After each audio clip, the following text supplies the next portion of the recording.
Hello and welcome. तर आतापर्यंत आपण लिनियर इक्वेशन्स इन 2 व्हेरिएबल्सचे सॉल्व करायचे डिफरंट टाइप्स बघितले की कोणत्या मेथडनं आपण त्याला सॉल्व करू शकतो. तर आज आपण बघणार की लिनियर इक्वेशन्स इन 2 व्हेरिएबल काय शिकायचं, त्याचं काही काम तर असलं पाहिजे ना. जे काम रिअल लाईफमध्ये अप्लाय होते त्याला आपण म्हणतो अप्लिकेशन्स ऑफ लिनियर इक्वेशन्स. तर सायमल्टेनियसली सॉल्व करा किंवा मग इक्वेटिंग कोएफिशियंट करा किंवा सबस्टिट्यूशन करा किंवा डिटर्मिनंट मेथड यूज करा, नाही तर ग्राफ ड्रॉ करा, काहीही केलं तरी फरक पडत नाही. फक्त त्याचा अप्लाय करता आलं पाहिजे. अप्लाय करण्यासाठी सगळ्यात महत्त्वाची गोष्ट आहे की जे वर्ड प्रॉब्लेम आहे, ज्याच्यामध्ये कंडिशन दिली आहे, तिथून इक्वेशन कसे बनवायचे. ठीक आहे, इक्वेशन बनवायसाठी पण सगळ्यात महत्त्वाची गोष्ट आहे की तुम्हाला गोष्ट वाचता आली पाहिजे. समजायची गोष्ट नंतर, पण आधी वाचून घ्या. वाचायचं कसं, हळूहळू वाचायचं. कधी कम्प्लिटली एका सेंटेन्समध्ये क्वेश्चन वाचायचा नाही, थोडं वाचायचं. ठीक आहे, तर आता आपण बघणार आहे अप्लिकेशन्स ऑफ सायमल्टेनियस इक्वेशन्स. तर आता फर्स्ट क्वेश्चन, आधी आपण काम काय करू, क्वेश्चन रीड करू. क्वेश्चन रीड करणं एकदम सोपं काम आहे. ठीक आहे, सो आधी रीड करा. जसं मी सांगितलं, रीड करताना काय हळूहळू रीड करायचं. काय म्हणते, the perimeter of a rectangle. तर एक रेक्टँगल आहे आपल्याकडे, रेक्टँगल काढून घ्यायचं आहे, कुठलं तरी रेक्टँगल. द रेक्टँगल आहे आणि ते पेरिमीटर. पेरिमीटरसाठी किती साईड असतात, 2 साईड असतात. तर समजा एक माझी साईड आहे ही एक्स माझी साईड आहे दुसरी वाय. आता रेक्टँगल असल्यामुळे रेक्टँगलची प्रॉपर्टी काय असते की अपोजिट साईड काय असतात, सारख्या असतात. तर ही पण किती होणार एक्स आणि ही पण किती होणार वाय. बघा, रेक्टँगलचा पेरिमीटर किती आहे म्हणते 40 सेंटीमीटर. तर देअरफॉर पहिली कंडिशन काय म्हणते, condition 1 perimeter equals to 40. So perimeter equals to 40 centimetre. आता पेरिमीटर कसा काढतो आपण, पेरिमीटर म्हणजे सगळ्या बाजूची बेरीज. आता सगळ्या बाजूची बेरीज करा. जर तुम्ही सगळ्या बाजूची बेरीज केली तर काय होणार बघा, इथून सुरुवात करा. पहिली एक्स वाय 4 बाजू आहे आपल्याकडे. So x plus y plus x plus y equals to 40. हे झालं आपली पहिली कंडिशन. काय म्हणते की perimeter of a rectangle is 40. मग एक एक्स आणि एक एक्स हा झाला 2x, एक वाय आणि दुसरा वाय हा झाला 2y. टोटल किती झालं हे 40. तिथून जर 2ला तुम्ही डिवाइड केलं सगळ्यात, इथे मी देतो dividing by 2. Divide by 2. Obviously मी सांगितलं आधी, कुठलंही काम करताना ऑन बोथ साईड करायचं. Divide by 2 on both side.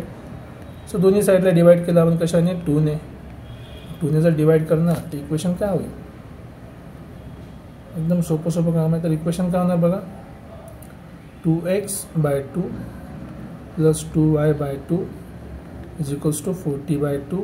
2ने divide करा, 2 1 जार 2, 2 1 जार 2, 2 2 जार 4 आणि 2 0 0. सो देअरफॉर फायनली आपल्याकडे एक महत्त्वाचं इक्वेशन आलेलं आहे की एक्स राहिला इथे राहिला फक्त वाय आणि इक्वल्स टू किती झालं 20. बघा, हे तुमचं आहे पहिलं इक्वेशन. ते कुठून आलं, तुमच्या पहिल्या कंडिशनवरून. Equation number 1. कंडिशन 1 काय होती की रेक्टँगलच्या पेरिमीटर किती आहे 40 सेंटीमीटर. ते कंडिशन आपल्याला यूज करायची आहे. सो रेक्टँगलचे पेरिमीटर काढलं आपण आणि ती कंडिशन आपण यूज केली. ठीक आहे, नेक्स्ट कंडिशनवर येऊया. सो नेक्स्ट कंडिशनसाठी परत काहीतरी थोडंसं चेंज. नेक्स्ट कंडिशन, ओके, परत रीड करा. आता नेक्स्ट कंडिशनसाठी, the length of rectangle. Length काय असते, हे आडवी लेंथ एक्स इज मोर म्हणजे जास्त आहे, एक्स मोठा आहे. किती, मोर दॅन डबल म्हणजे दुप्पटीपेक्षा, डबल नाही, कशाच्या, ब्रेडच्या डबलपेक्षा मोठा आहे. म्हणजे जर तुमची आता कंडिशन नंबर 2 इथे लिहायची, कंडिशन नंबर 2 लक्षात ठेवा. वाचूनच तुम्हाला समजणार आहे की म्हणायचं काय क्वेश्चनमध्ये, की the length of rectangle. Length काय तुमची एक्स आहे. सो लेंथ काय, एक्स हा मोठा आहे. कितीने, डबल. हा एक्स किती आहे, एक्स मोठा आहे. कितीने, मोठा आहे म्हणजे सबट्रॅक्ट करतो ना आपण, मोठा आहे. किंवा मग असं म्हणू शकतो, एक्स किती मोठा आहे, डबल इट्स ब्रेड किती आहे, वायच्या डबल आहे, 2y झाला. कितीने मोठा आहे, बाय 2, 2ने मोठा आहे. म्हणजे 2y मध्ये जर मी आणखी 2 ॲड केला तर मला काय भेटणार, एक्सची व्हॅल्यू भेटणार. परत एकदा सांगतो की जी लेंथ आहे रेक्टँगल ती झाली एक्स, ते इज म्हणजे आहे म्हणजे इक्वल टू कशा बरोबर आहे, मोर दॅन डबल, डबलपेक्षा मोठी तर आधी डबल घेतला 2y, कशापेक्षा मोठी, ब्रेडपेक्षा, म्हणजे ही ब्रेड झाली तुमची, दिस इज युअर ब्रेड, आणि ही तुमची काय आहे, लेंथ आहे, लेंथपेक्षा ब्रेड मोठी आहे, किती, डबलपेक्षा दोन्ही जास्त, डबलपेक्षा दोन्ही जास्त झालं आपलं एक कंडिशन नंबर 2 वरून क्वेश्चन भेटला. आता तुम्ही याला काय करू शकता, सिम्पली आता याला आपण काय करू, सिम्पली दोन इक्वेशनला थोडं सिम्प्लिफाय करून सॉल्व्ह करू. आणि मी तुम्हाला आधी पण सांगितलं आहे की कधीही इक्वेशन लिहिताना हमेशा इक्वल टू मध्ये नंबर ठेवायचा, व्हेरिएबल आपण एका साईडला ठेवायचे. ठीक आहे, तर आता लिहूया आपण. बघा हा जो 2y आहे यांना मी लेफ्ट साईडला आणलं कारण की इक्वल टू मला एका साईडला पाहिजे. So x minus 2y is equals to काय भेटला मला 2. सो हा जर तुमचा तर इक्वेशन नंबर 2. बघा इक्वेशन नंबर 2. ओके, दोन इक्वेशन भेटले. मग आता जर दोन इक्वेशनला जर आपण सॉल्व्ह केलं तर आपल्याला काय मिळेल, एक्स आणि वायची व्हॅल्यू, एक्स काय माझी लेंथ, वाय काय माझी ब्रेड. ठीक आहे, आता आपण सॉल्व्ह करणार जाऊ समोर. ठीक आहे, तर सॉल्व्ह करणं एकदम सोपं आहे. आधी मी तुमच्यासमोर दोन इक्वेशन लिहितो. एक आहे x plus y equals to 20, हे झालं इक्वेशन नंबर 1. आणि मी तुम्हाला आधी पण सांगितलं, जर तुम्हाला आठवत असेल की जर समजा इक्वेशनचे कोएफिशियंट सारखे असेल, बघून घ्या आपल्या सबस्टिट्यूशनमध्ये किंवा इक्वेटिंग कोएफिशियंटच्या मेथडमध्ये, ज्या व्हेरिएबलचे कोएफिशियंट सारखे असेल त्याला काय करतो आपण, सबट्रॅक्ट करतो. मग इथे कोणाचे सारखे आहे, एक्सचा कोएफिशियंट इथे 1 आहे, इथे पण एक्सचा कोएफिशियंट किती आहे 1, त्याला आपण काय करणार, सबट्रॅक्ट. नेक्स्ट कंडिशन सॉल्व्ह करायसाठी असं काही कंपल्सरी नाही की तुम्ही डिटर्मिनंट शिकल्या म्हणून तेच वापरलं पाहिजे. तुम्ही कुठली मेथड यूज करू शकता. माझ्या डोळ्यासमोर मला दिसते की जे कोएफिशियंट काय आहे, सारखे आहे. जर सारखे कोएफिशियंट आहे मी डायरेक्ट त्याला काय करतो, सबट्रॅक्ट करतो. तुम्ही सबट्रॅक्ट करणार, सबट्रॅक्ट किती, 1 इक्वेशनमधून इक्वेशन नंबर 2 काढायचा. इक्वेशन 1 मधून 2 काढायचं तर इक्वेशन 1 लिहा आधी. ठीक आहे, इथंच लिहितो डायरेक्ट इक्वेशन 1 मधून इक्वेशन 2 काढायचं ना. So equation 1 minus equation 2, so therefore equation 1 किती आहे आपला, x plus y equals to 20. त्यातून काय काढायचं, इक्वेशन नंबर 2 तो आहे x minus 2y is equals to 2, not 20, फक्त 2. आता एक महत्त्वाची गोष्ट तुम्हाला आधी पण सांगितली, जेव्हा आपण सबट्रॅक्ट करतो सगळ्याच्या साईन काय होतात, चेंज होतात. मग सगळ्याच्या साईन काय झाल्या होतात, चेंज. हा प्लस होता आधी इथे, हा झाला मायनस, हा मायनस होता तर काय झाला प्लस, हा पण प्लस होता इथे, काय झालं आता मायनस. साईन चेंज झाली, बाकी काही त्याच्यामध्ये चेंज झालेलं नाही. आता साईन चेंज झाली, एक्स मधून एक्स गेला, 0 राहिला, याची साईन बदलली, सॉरी याची साईन बदलली, वाय अधिक 2y, किती वाय झाले 3y, आणि 20 मधून 2 गेले 18. आपल्याला काय म्हटलं, therefore 3y is equals to 18. आपल्याला फक्त y पाहिजे, 3ची गरज नाही, तर आपण काय करणार, divide both side by 3.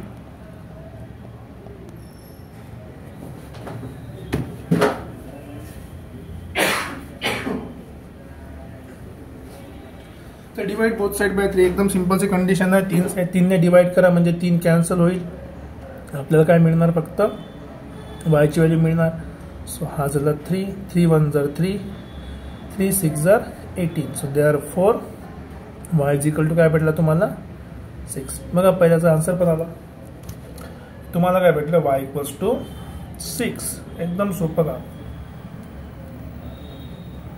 Y equal to भेटलं तुम्हाला 6. तर आता वायवरून आपण एक्स काढू शकतो इझिली. काय कुठलं पण इक्वेशन घ्या तुम्ही. माझ्यासाठी एक इक्वेशन यूज करतो. चलो मी जे इक्वेशन यूज करतो की लेट आपल्याकडे काय होतं, x plus y is equals to होतं 20. सो इथे वायची व्हॅल्यू काय करून आपण सबस्टिट्यूट करणार. तर एक्स इक्वल टू काय होणार, बघा हे चेंज झाला, x equals to 20 minus y. आता हे तुम्ही काय करा, फक्त वायची व्हॅल्यू सबस्टिट्यूट करा. जर वायची व्हॅल्यू आपण इथे सबस्टिट्यूट केली तर आपल्याला काय मिळालं, x is equals to 20 minus y किती आहे 6. बाकी काय राहिलं, एक्स इज इक्वल्स टू 14. बघा अशा प्रकारे आपल्याला 2 आन्सर मिळाले. एक्स इज इक्वल्स टू 14 भेटला, वाय इक्वल्स टू 6 भेटला. एकदम इझी आहे. तर लेंथ किती झाली रेक्टँगलची 14, ब्रेड किती झाला 6, काही इश्यू नाही. तर तुम्ही आणखी क्लिअरली म्हणजे चांगल्याने लिहू शकता असं काही नाही की length of a rectangle is 14 centimetre. हां, युनिट येणं विसरायचं नाही, बरं आठवण दिली. कारण की आपल्यामध्ये पेरिमीटर आपल्याला दिलं आहे सेंटीमीटरमध्ये. तुमचे पण सगळे युनिट कशामध्ये राहणार, लेंथ आणि ब्रेडचे सेंटीमीटरमध्ये. ठीक आहे. तुमचं सेम लॉजिकमध्ये आपण आणखी एक क्वेश्चन तयार म्हणजे ट्राय करू.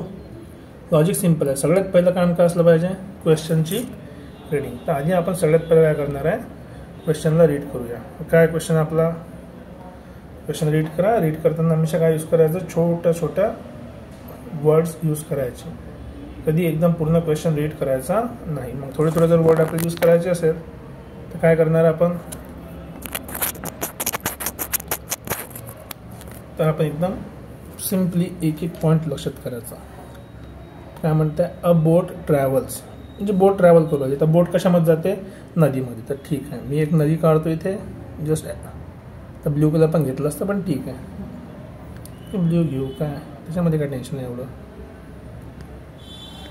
ओके, एक बोट ट्रॅव्हल करत आहे. सो आपल्याकडे आता आहे हे रिव्हर आहे समजा. रिव्हरमध्ये काय असेल, आता रिव्हरमध्ये पाणी असते सगळ्याला माहीत आहे. आता रिव्हरमध्ये जर पाणी आहे तर पाणी एका दिशेने मूव्ह करत असेल. समजा हे पाणी चाललं या डायरेक्शनने, चला मूव्ह करू राहिलं पाणी. ओके, काही प्रॉब्लेम नाही. हे वॉटर इकडे चाललं. आता क्वेश्चनमध्ये काय म्हटलं की इट हॅज अ बोट. तर एक बोट आहे. चला हा बोट ड्रॉ केली इथे. ठीक आहे, हे बोट आहे आणि या बोटवर कोणी बसलं असेल. ठीक आहे, हे बोट आहे समजा. ओके, तर बोट चालली कुठेतरी, ट्रॅव्हल करू राहिली. आता बोट ट्रॅव्हल करायच्या दोन वेज आहे, अपस्ट्रीम असते आणि एक डाऊनस्ट्रीम असते. अपस्ट्रीम कशाला म्हणायचं आणि डाऊनस्ट्रीम कशाला म्हणायचं एकदम समजून घ्या. अपस्ट्रीम म्हणजे, अप म्हणजे वरती, कशाच्या वरती. आता नदी हमेशा कुठे जाते, वरून खाली येते का नाही, है ना. नदी हमेशा कुठे येते, वरून खाली. मग वरून जर नदी खाली येत असेल तर अप म्हणजे काय होणार, वर जायचं, म्हणजे नदीच्या उलटं जायचं. तर नदी जर इकडे जात असेल तर हे झाली अपस्ट्रीमची कंडिशन. तर नदीच्या विरुद्ध चाललो आपण, त्याला काय म्हणतो, अपस्ट्रीम. तिथे लिहू शकतो आपण, अपस्ट्रीम म्हणजे काय, प्रवाहाच्या विरुद्ध. ठीक आहे, प्रवाहाच्या विरुद्ध ज्या डायरेक्शन नदी चालली असेल, जिकडे स्पीड आहे ते सोडून दुसऱ्याकडे जायचं, त्याला काय म्हणतो आपण, अपस्ट्रीम. समजलं. आणि दुसरी गोष्ट आहे डाऊनस्ट्रीम. ठीक आहे, डाऊनस्ट्रीम. आता डाऊनस्ट्रीम म्हणजे बिलकुल उलट, सेम. आता जर समजा नदी जिकडे चालली असेल उताराकडे, तिकडेच आपली बोट पण चालली, तर हे काय चालली बोट, त्या डायरेक्शन चालली, त्याला काय म्हणू आपण, डाऊनस्ट्रीम. डाऊनस्ट्रीमचा मग अर्थ काय झाला, हा विरुद्ध होता, प्रवाहाच्या सोबत राहील. हा झाला प्रवाहाच्या सोबत, विरुद्ध कशाला चालला, तर सोबतच चालला. तर आपल्याला दोन गोष्टी समजल्या की अपस्ट्रीम म्हणजे प्रवाहाच्या विरुद्ध जायचं उलट, डाऊनस्ट्रीम म्हणजे प्रवाहाच्या सोबत जायचं खाली. आता वापस येऊ आपण क्वेश्चनवर. क्वेश्चनवर काय म्हटलं आहे, ठीक आहे. सो पहिली गोष्ट क्वेश्चनमध्ये म्हटली आहे की बोट ट्रॅव्हल्स 16 किलोमीटर अपस्ट्रीम. तर हे अपस्ट्रीम वर चालली 16 किलोमीटर, इकडे डायरेक्शनला 16 किलोमीटर गेली. आता जेव्हा 16 किलोमीटर जात असन तर जायला स्पीड तर लागणच. ठीक आहे, मग आता स्पीड कशी राहणार, समजा आता तुम्ही इकडे धावू राहिले या डायरेक्शनला, तुम्हाला पाणी इकडे ओढू राहिलं, तर तुमची स्पीड कारण कमी होईल ना. काय केवढ्यानं कमी झाली, याच्या मायनस या डायरेक्शननी. कारण की ज्या डायरेक्शननी तुम्ही चालले तेच डायरेक्शन जास्त असेल ना, म्हणजे समजून घ्या तुम्ही पोहत आहे. ठीक आहे, पाणी एकदम स्पीडनं खाली चाललं आणि तुम्ही वर पोहू राहिले. जर तुमची स्पीड कमी असेल तर पाणी तुम्हाला खाली घेऊन जाईल. जर तुमची स्पीड जास्त असेल पाण्यापेक्षा तर तुम्ही पाण्याच्या वर तर जाणार. साधी गोष्ट काय, जर तुम्ही अपस्ट्रीममध्ये चालले असाल तर तुमची स्पीड या डायरेक्शन जास्त असेल, या डायरेक्शनला कमी असेल, असंच काहीतरी झालं असेल. तर मग आपण आता ॲज्युम करू अपस्ट्रीममध्ये जात आहे, तर अपस्ट्रीमची आणि बोटची स्पीड काढायच्या आधी बोट कुठेतरी चालली तर आपण बोटच्या स्पीडला नाव देऊ काहीतरी. लेट सपोज स्पीड ऑफ बोट, कारण स्पीडच काढायची आपल्याला. स्पीड ऑफ बोट आता किती आहे माहीत नाही, त्याला पकडलं मी एक्स. दुसरं काय मूव्ह करू राहिलं याच्यात, दुसरं पाणी मूव्ह करू राहिलं, तर मग त्याला स्पीड ऑफ करंट म्हणतो, water current. Therefore speed of water current, तर नाव देऊ आपण speed of water current. Speed of water current. ठीक आहे. आता हे झालं वाय. आता एकदम सिंपल आहे.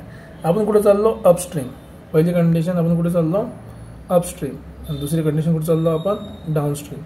तर पहिले अपस्ट्रीमची कंडिशन लिहून घेऊ, मग डाऊनस्ट्रीमची. ठीक आहे. एक आहे अपस्ट्रीम, ठीक आहे, आणि एक आहे डाऊनस्ट्रीम. आता बघा क्वेश्चन मोर वापस आहे. अजून क्वेश्चन आपण सॉल्व्ह केलेलं नाही, क्वेश्चनमध्ये काहीच नाही केलं. आता वाचणं सुरू करा. अ बोट ट्रॅव्हल्स 16 किलोमीटर अपस्ट्रीम. पहिले 16 किलोमीटर अपस्ट्रीम गेलं. पहिले 16 किलोमीटर अपस्ट्रीम गेलं. And 24 kilometre downstream in 6 hours. 24 kilometre downward in 6 hours. First condition. हे फर्स्ट कंडिशन ग्रीन कलरवाली. ठीक आहे. एक काम करतो ना, ग्रीनवाली एका साईडलाच लिहितो. पहिली कंडिशन काय म्हणते? 25 किलोमीटर खाली गेले तुम्ही, 16 किलोमीटर वर गेले. हे सगळं करायला किती लागला? 8 hours. सगळं करायला किती लागला? 8 hours. सो पहिली कंडिशन अपस्ट्रीमसाठी टाईम किती लागला? 6 hours, नॉट 8 hours, 6 hours लागला. ओके. आता अपस्ट्रीम तुम्ही जेव्हा चालले, एक सेकंड थोडंसं क्लिअर करून तुम्हाला समजून जाईल की बघाय ना, पहिले अपस्ट्रीम पण अपस्ट्रीम गेलं आणि downstream. Upstream and 24 kilometre downstream दोन्ही गेले आहेत. अपस्ट्रीम किती गेला आहे? तो 16 किलोमीटर. डाऊनस्ट्रीम किती गेला आहे? 24 किलोमीटर. आणि दोन्ही काम करायला किती आवर लागले? 6 hours लागले. ठीक आहे. आता दुसरी कंडिशन, बोट सेम आहे, पाणी सेम आहे, पाणी तर काही बदललं नाही. बोटे सेम आहे, पाणी सेम आहे, पाणी बदलणार नाही. जेवढं करंटची स्पीड होती तेवढीच करंटची स्पीड राहणार आहे. जेवढी करंटची स्पीड आहे तेवढीच करंटची स्पीड राहणार आहे. सो करंटची स्पीडवर आपण फोकस करूया. आता एक सेकंड थोडं होल्ड करा. बघा हे झाली आपली पहिली कंडिशन की आपण अपस्ट्रीम चाललो, डाऊनस्ट्रीम चाललो आणि पूर्ण राऊंड ट्रिप कितीच झाली? 6 घंट्याची. आता इथं लक्षात ठेवा, आपल्याला माहिती काय आहे? आपल्याला काय माहिती आहे? आपल्याला डिस्टन्स माहीत आहे. इथे 16 किलोमीटर वर गेलो, 24 किलोमीटर खाली गेलो आणि पूर्ण मिळून किती वेळ लागला? 6 घंटे लागला. आपल्याला काय माहिती आहे? ॲक्च्युली मग टाईम माहीत आहे. बघा कसं ओळखायचं? आपल्याला काय माहीत आहे? टाईम माहिती आहे. एक वेळा अप जायला म्हणजे अपस्ट्रीम जायला जेवढा लागला अधिक डाऊनस्ट्रीम जायला जेवढा डिस्टन्स कव्हर केला आपण. काय आहे? डिस्टन्स. त्याची बेरीज आपल्याला माहिती आहे. आणि मग आपल्याला काय करायचं? फक्त डिस्टन्स आणि टाईमला रिलेट करायचं आहे ना. एकदम सोपं काम आहे. ओळखायचं कसं की क्वेश्चन बनवायचा कसा? आपल्याला माहिती काय आहे? हे पहिली केस आहे. ही आपली केस नंबर 1 आहे अपस्ट्रीम अँड डाऊनस्ट्रीमची. This is your case number 1, scenario number 1, condition 1. हे पहिल्या कंडिशनमध्ये की तुम्ही अपस्ट्रीम गेले आणि डाऊनस्ट्रीम गेले. तुम्हाला डिस्टन्स माहीत आहे, पण दोन्ही मिळून किती वेळ लागला? 6 घंटे. तर टाईम माहिती आहे ॲडिशनचा, कशाचा? अपस्ट्रीम आणि डाऊनस्ट्रीमचा. तर ही पहिली केस झाली. ठीक आहे. आता पहिली केस इक्वेशन बनवायच्या आधी आपण एवढं समजून घेऊ की आपल्याला अपस्ट्रीम डाऊनस्ट्रीमची काय काढायची? स्पीड काढायची आहे. जर तुम्हाला स्पीडचा फॉर्म्युला माहीत असेल तर स्पीड इज इक्वल्स टू काय असेल? Distance upon time. Distance upon time. आणि आपल्याला काय पाहिजे? टाईम माहिती आहे, स्पीड नाही माहीत. आपल्याला माहीत काय? टाईम माहिती आहे. मग टाईम जर मी इकडे घेऊन आलो तर मला काय भेटणार? नवीन कंडिशन की देअरफॉर मला काय नवीन कंडिशन भेटणार की time is equals to distance upon speed. Time is equals to distance upon speed. हे लय महत्त्वाचं आहे. बस टाईम माहिती आहे आपल्याला, मग टाईमची कंडिशन अप्लाय करायची. काय टाईमची कंडिशन? एकदम सोपी. डिस्टन्स टोटल दिला आणि नंतर मग डिवायडेड बाय स्पीड लिहायची. तर स्पीड काय? मग एकदम सोपी आहे. आता फक्त आपल्याला 2 कंडिशन माहिती आहे. एक अपस्ट्रीम माहीत आहे, एक डाऊनस्ट्रीम माहीत आहे. तर मी पहिली कंडिशन लिहितो, speed in upstream. Speed in upstream. आता अपस्ट्रीमची स्पीड काढणं एकदम सोपं आहे. समजून घ्या, तुम्ही वर चालले आणि तुम्हाला कोणतरी मागवलं राहिलं, तुमची स्पीड वाढेल का कमी होईल? कमी होईल ना. कमी कशी होईल?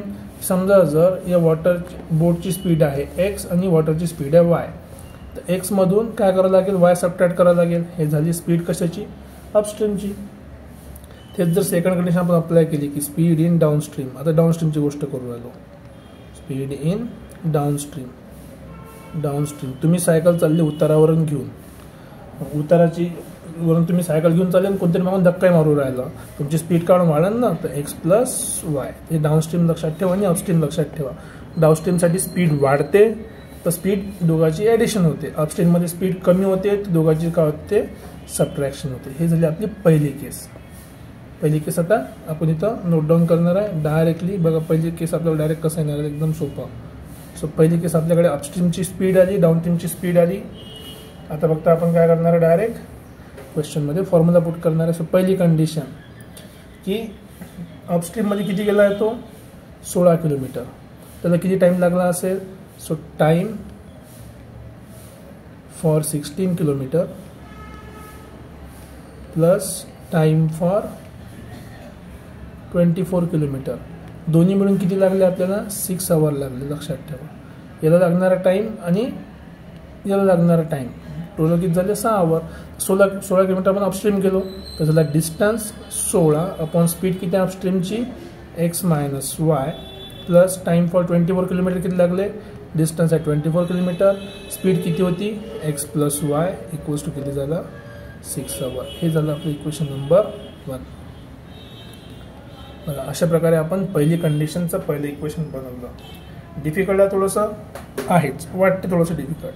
पण जर तुम्ही स्टेप वाईज गेले एक एक पोस्ट म्हणजे नॉट पोस्ट एक एक प्रोसेस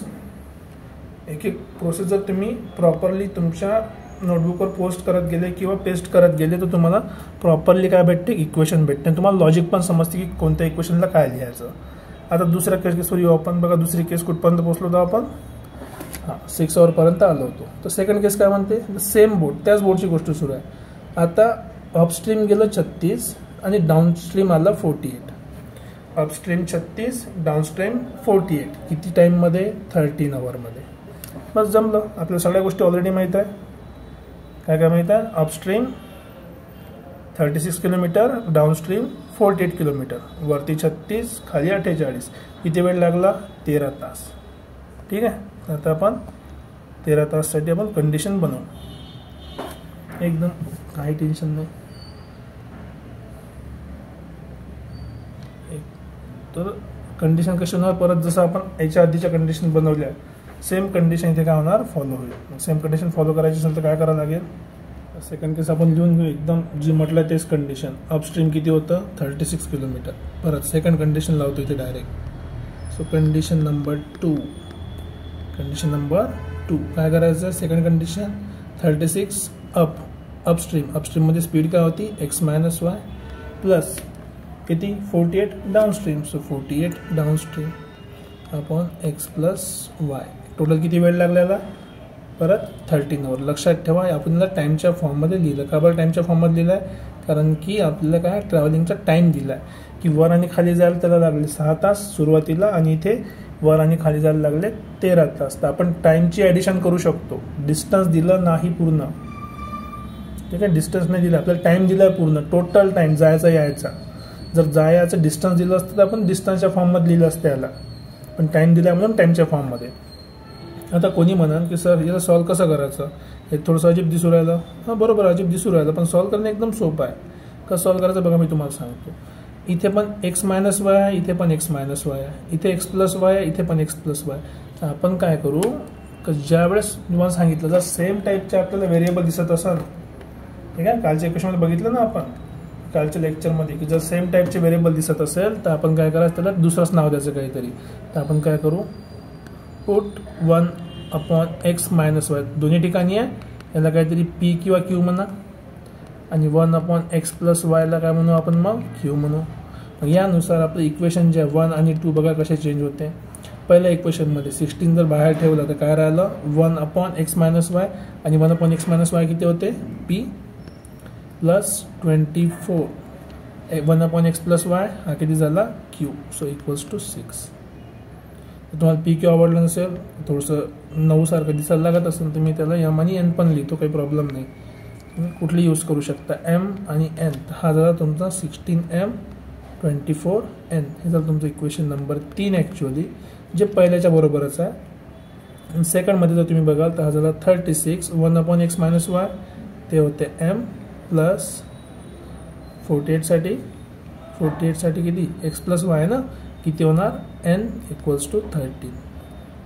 आता ह्या दोन इक्वेशनला तुम्ही कोणत्या मेथडने सॉल्व्ह करू शकता. 5 ते 6 मेथड आपल्याकडे आहे 4-5 मेथड आहे.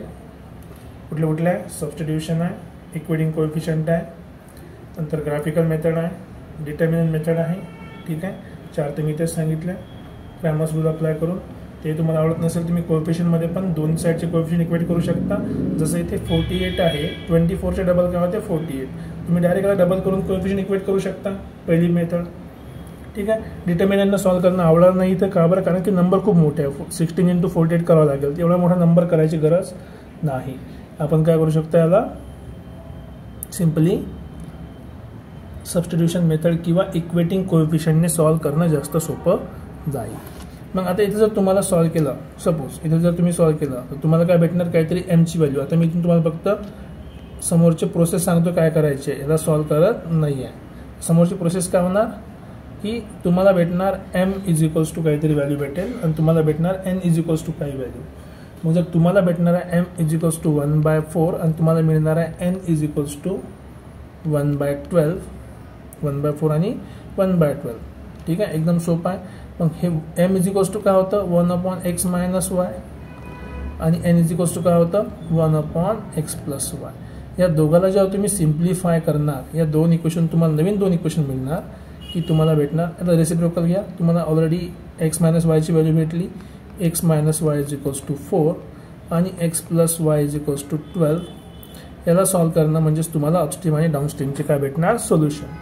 जर तुम्हाला आठवत असेल आपल्या पहिल्या लेक्चरमध्ये सबस्टिट्यूशनमध्ये किंवा दुसऱ्या लेक्चरमध्ये असेल कदाचित, आपण बघितलं की जेव्हा कोएफिशियंट सारखे असतात आपण डायरेक्ट त्याला प्लस करायचं. दोघाला जर ॲड करणं 12 आणि 4 झाले 16, 16 / 2 तर 8 भेटला तुम्हाला एक्सची व्हॅल्यू. दोघाला सबट्रॅक्ट करा, तुम्हाला काय भेटणार y = 4. अशा प्रकारे अपस्ट्रीम आणि डाऊनस्ट्रीमचं तुम्ही आन्सर काढू शकता.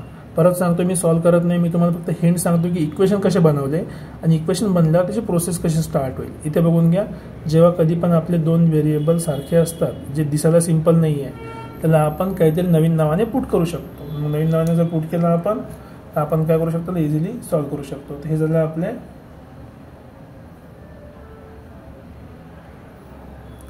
सोल्युशन. कशासाठी, बोट अँड स्ट्रिंग. इथे बाजूला सोल्युशन लिहितो, तुम्ही त्याला ट्राय करू शकता.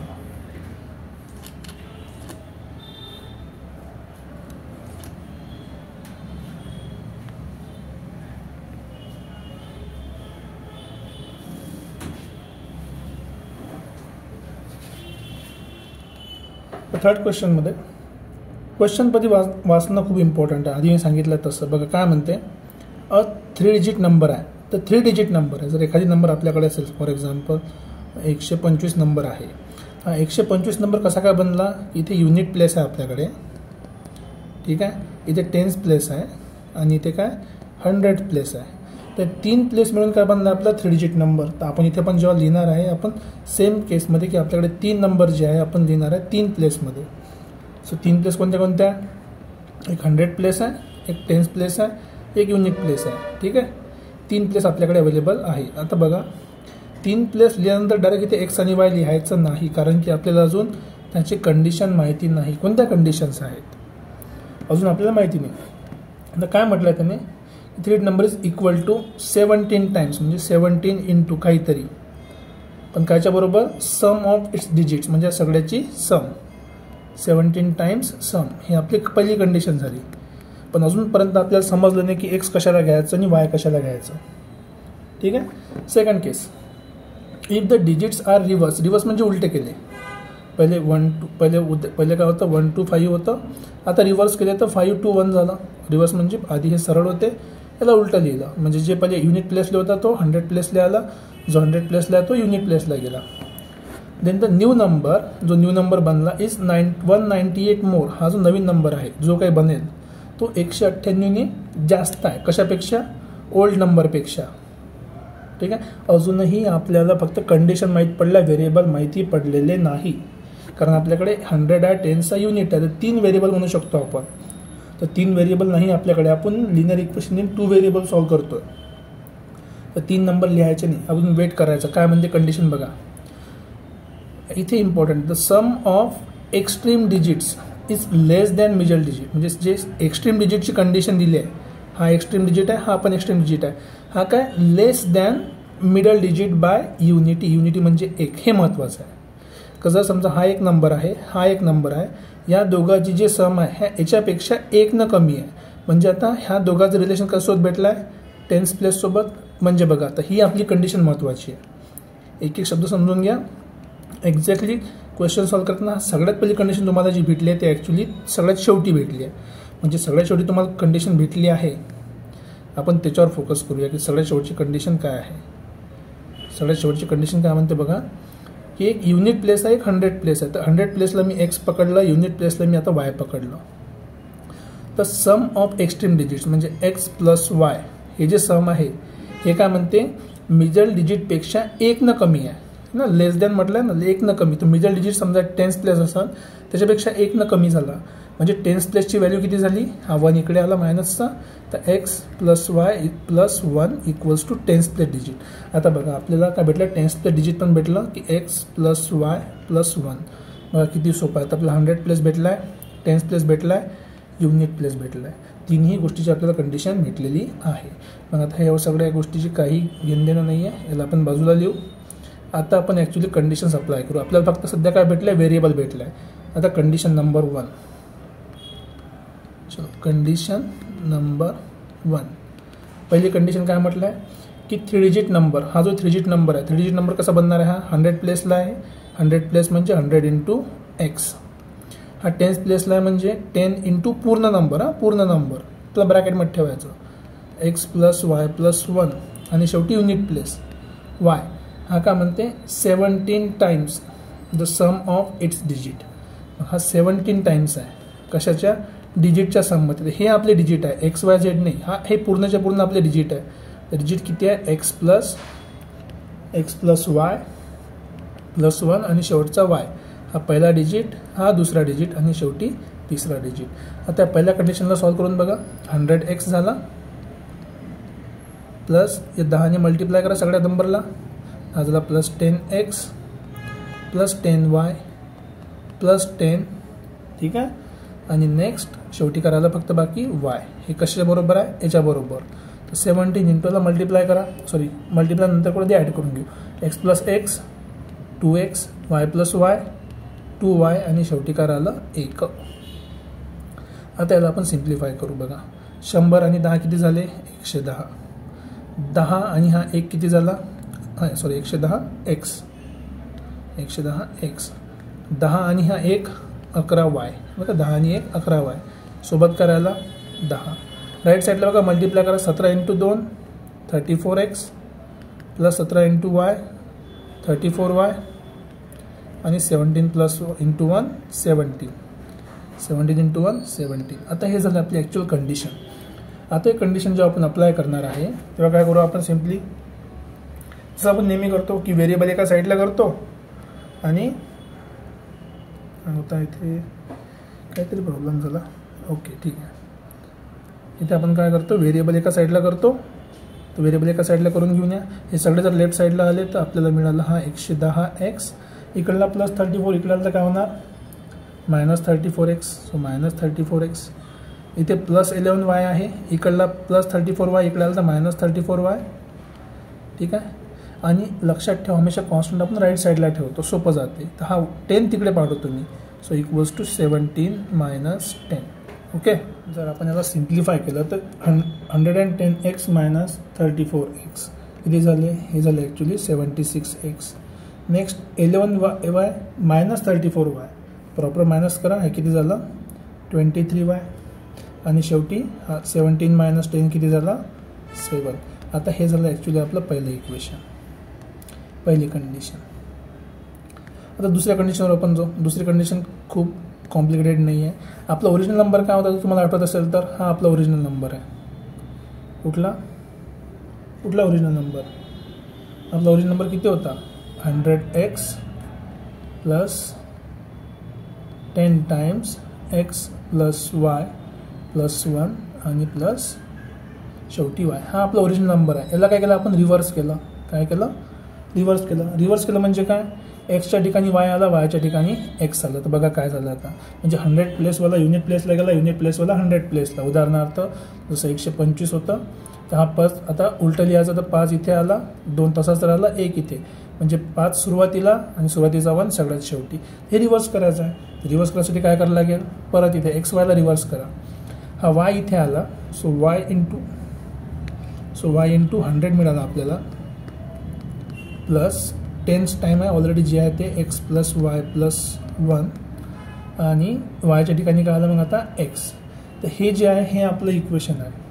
आणि हे इक्वेशन काय म्हणते की रिव्हर्स केल्यानंतर हा जो नंबर बनला हा नवीन नंबर आहे. ठीक आहे, याला असंच ठेवतो मी. नवीन नंबर किती झाला मग आधी नंबर काढून घेऊ. So 100y plus 10x multiply करा सगळ्याला, प्लस 10y प्लस 10 आणखी प्लस x सिम्प्लिफाय करा. 100 आणि हे 10 किती झाले 110y प्लस 10 आणि 1 11x आणि शेवटी करायला प्लस 10. आता हा जो न्यू नंबर आहे हा न्यू नंबर, त्याने काय म्हटलं आहे की जेव्हा आपण ओरिजिनल नंबरला न्यूमधून सबट्रॅक्ट करतो तेव्हा आपल्याला काय मिळते 198, किंवा ओरिजिनल नंबरमध्ये जेव्हा तुम्ही 198 ॲड करता तेव्हा काय भेटते नवीन नंबर. सो बेसिकली काय म्हणायचं आहे की न्यूमधून जर 198 सबट्रॅक्ट केले तर आपल्याला काय मिळाला ओल्ड नंबर, किंवा असं म्हणू शकतो आपण ओल्डमध्ये जेव्हा आपण 198 ॲड केले तर काय मिळाला न्यू नंबर. आता ओल्ड नंबर काय इथे लिहिला आहे आपण. सो ओल्ड नंबर मी लिहितो इथे 110x प्लस, याला आपण जर सॉल्व केलं असेल तर इथे कुठेतरी हा आपला येतो न्यू नंबर. ठीक आहे, मी इथे लिहितो 110x प्लस 11y प्लस 10. याच्यामध्ये किती ॲड करायचं आहे 198 ॲड करायचे आहे. तर जेव्हा आपण यात 198 ॲड केलं तर आपल्याला न्यू नंबर भेटला. न्यू नंबर किती आहे 110y प्लस 11x प्लस 10. आता सिम्पल आहे. आता एकदम सिम्प्लिफाय करायसाठी काय करायचं, सगळे एका साईडला घेऊन या. सगळे एका साईडला इकडे लेफ्ट साईडला घेऊन आलो. हा 110x प्लस इकडला 11 किती झाला -1 झाला. इथे प्लस 11y होता. इकडला जर तुम्ही 110 इकडे घेऊन आलं तर मायनस 110y. हा प्लस 10 आणि इकडे प्लस 10 कॅन्सल, बाकी करायला फक्त प्लस 198 इक्वल्स टू राईट साईडला काहीच नाही उरलं तर 0. 110मधून 11 गेले किती राहते 99x. ठीक आहे, इथून पण 110मधून 11 गेले किती राहिले -99y इक्वल्स टू, हा जर 98 तिकडे पाठवलं तर 198 झाला. एकदम सिम्पल आहे. आता याला आपण काय करू शकतो, सिम्पली डिवाइड करू शकतो. कशाला, आता डिवाइड करू शकतो 99ने. So divide by 99. का बरं डिवाइड करतो, एवढा मोठा नंबर मला आवडत नाही आणि 99ने आपण सगळ्याला डिवाइड करू शकतो. So divide by 99. सगळ्याला जर मी 99ने डिवाइड केलं तर एकदम क्वेश्चन सोपा होऊन जाईल. हा पण 99ने डिवाइड केला, हा पण 99ने डिवाइड केला, हा पण 99ने डिवाइड केला. 99 1 जर 99, 1 जर 1, 99 2 जर. सो तुम्हाला मिळालं x minus y is equals to -2. हा मायनस आहे विसरू नका. हे झालं तुमचं इक्वेशन नंबर 2. बघा किती इझी होता. आता या केसमध्ये कुठली मेथड वापरायला पाहिजे विचार करा थोडंसं. जर समजा आपण इक्वेटिंग कोएफिशियंट केलं तर याला 76ने मल्टिप्लाय करावं लागेल किंवा 23ने मल्टिप्लाय करावं लागेल. पॉसिबल आहे, सोपं पण आहे. सेकंड काय पॉसिबिलिटी आहे, तुम्ही काय करू शकता याला सबस्टिट्यूट करू शकता. बघा इथून डायरेक्ट तुम्ही एक्स किंवा वायची व्हॅल्यू जर काढली तर तुम्ही डायरेक्ट इथे पुट करू शकता, डायरेक्ट आन्सर मिळणार.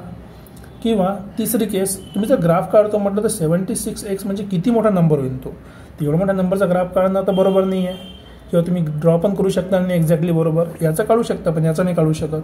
आणि डिटर्मिनंट तर विचारूच नका. 76 × 1 मग 23 × ते आणि मग 7. थोडे नंबर मोठे होतात. मग त्याच्यापेक्षा आपण काय यूज करू, एक तर सबस्टिट्यूशन किंवा इक्वेटिंग कोएफिशियंट. तुम्हाला जी मेथड तिथे आवडेल ते तुम्ही यूज करा. मी दुसरं इक्वेशन इथे लिहितो. किती आहे ते 76x minus 23y is equals to 7. ठीक आहे, आता मी इथे काय करतो इक्वेटिंग कोएफिशियंट करतो. कशाचं, चला वायचा कोएफिशियंट इक्वेट करतो. इथे 23 आहे, या नंबरला कशाने मल्टिप्लाय करायला पाहिजे, कोएफिशियंट इक्वेट करायसाठी 23ने मल्टिप्लाय करायला पाहिजे. So equation number 2 × 23. आता मल्टिप्लाय केलं. So 23x minus 23y is equal to 23 × 2 हे झालं 46. झालं दोन्ही इक्वेशन लिहिले. आता हा आपला पहिला इक्वेशन होता आणि हा नवीन झाला माझा तिसरा इक्वेशन. ठीक आहे, आता मी काय करणार बघा, पहिले कोएफिशियंट चेक करा सारखे आहे. तर साईन सेम आहे का चेक करा. कोएफिशियंट तर सेम आहे वायचे, याची साईन मायनस आहे, याची पण साईन मायनस आहे. आपण लेक्चरमध्ये बघितलं सबस्टिट्यूशनच्या की जर साईन सारखी असते तर आपण सबट्रॅक्ट करतो. साईन जर सारखी असेल तर आपण सबट्रॅक्ट करतो. सबट्रॅक्ट करू आपण. तो सबट्रॅक्ट कशामधून काय 1मधून तिसरं इक्वेशन, तिसरं कुठलं आहे हे नवीन इक्वेशनचे काढलं आपण, इक्वेशन नंबर 3 आहे. का बरं सबट्रॅक्ट केलं, कारण की याची साईन कशी आहे, सेम आहे. आता बस सिम्पलची गोष्ट आहे. सो ओरिजिनल आहे 76x - 23y = 7. यातून काय करायचं आहे, 23x - 23y - 46ची सबट्रॅक्शन. तुम्हाला आठवत असेल जेव्हा आपण सबट्रॅक्ट करतो तेव्हा काय होते, मेनली साईन चेंज होते. हा मायनस होता, हा प्लस होता, तर मायनस झाला, हा मायनस होता तर प्लस, आणि हा मायनस होता तर प्लस. आता सिम्पल आहे, +23 - 23 कॅन्सल. 76 - 23 करा, तर 76मधून 23 गेले तर किती राहिले, 53x. आणि इथे बघा हा पण किती झाला, 53. सो देअरफॉर आपल्याला काय भेटलं, 53x = 53. आपल्याला फक्त x पाहिजे, so divide by 53.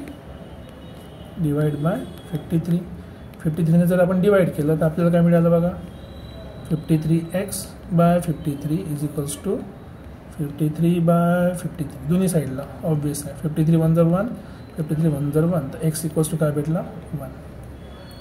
So therefore आपल्याला x काय भेटला, x = 1. आता x ची व्हॅल्यू कुठे पुट करायची बघा, या इक्वेशनमध्ये पण करू शकतो, याच्यात पण करू शकतो, यात पण करू शकतो. सिम्पल काय वाटते, ह्या इक्वेशनची व्हॅल्यू इथे पुट करू, हे जास्त सिम्पल आहे. So therefore x - y = -2. इथे आपण जर आता पुट केलं तर बघा काय होतं इक्वेशन, एक्सच्या ठिकाणी व्हॅल्यू किती आहे, 1 आहे. -y = -2. आपल्याला y ची व्हॅल्यू पाहिजे, हा y ला इकडे पाठवतो, याला इकडे पाठवतो, तर काय झालं, हा 1, हा -2 इकडे आला तर +2 झाला, हा -y तिकडे गेला तर +y झाला. So y = 1 + 2 3. तर आपल्याला x = भेटला 1, y = भेटला 3. तर अशा प्रकारे आपण लिनियर इक्वेशन इन 2 व्हेरिएबलचे अप्लिकेशन्स सॉल्व करू शकतो. याच्यामध्ये काही टेन्शन घ्यायची गरज नाही. प्रत्येक मेथड मी सांगितलेली आहे, प्रत्येक मेथडच्या स्टेप्स सांगितल्या आहेत, त्याच्यामधले इम्पॉर्टंट पॉईंट सांगितले आहे. आणि असे इक्वेशन सॉल्व करायला क्वेश्चन वाचून, कंडिशन बनवून, स्टेप बाय स्टेप कोणती मेथड कशी चूज करायची ते पण मी एक्सप्लेन केलं आहे. नंबर पाहून आपण सांगू शकतो की कोणती मेथड आपण यूज करू शकतो. ठीक आहे. तर x = किती भेटला आपल्याला, x भेटला किती, 1, आणि y किती भेटला, 3. आपल्या शेवटी काय विचारलं होतं, नंबर विचारला होता ओरिजिनल नंबर काय करायचा, एकदम सिंपल. सो ओरिजिनल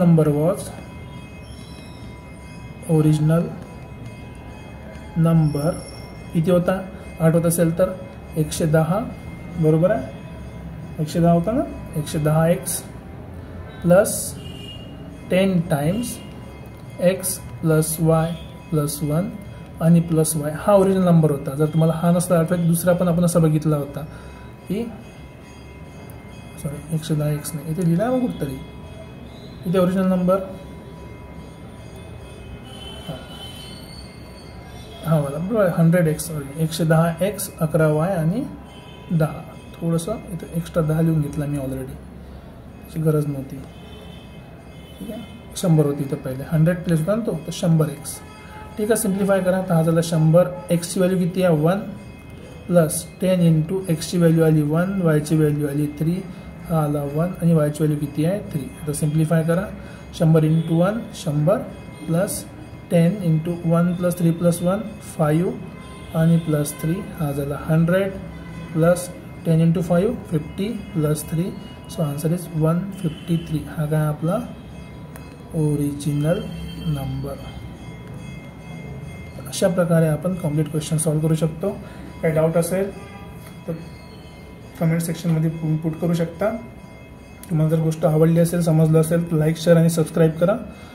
आणि ज्यांना शिकण्यामध्ये इंटरेस्ट आहे, गोष्ट समजत असेल अशा, त्यांच्यापर्यंत ही गोष्ट शेअर करा. See you in next lecture. Thank you.